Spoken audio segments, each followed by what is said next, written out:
আমি কুসুম তাহেরা, কবি ও কথা সাহিত্যিক।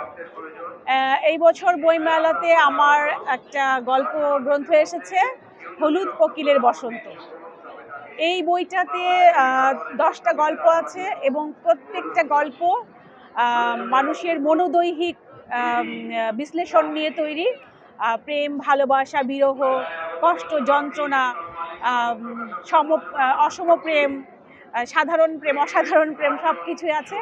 তো এই বইটা পড়লে পাঠক আপনারা একটা নতুন অধ্যায় সম্পর্কে জানতে পারবেন, মানুষের মনোদৈহিক যে সমস্যাগুলো সেগুলো সম্পর্কে জানতে পারবেন এবং আমাদের সমাজে এই ধরনের চরিত্রগুলো অহরহ। তো আনকমন এই গল্পগুলো সব গল্প থেকে আলাদা। আশা করি আপনাদের অনেক ভালো লাগবে।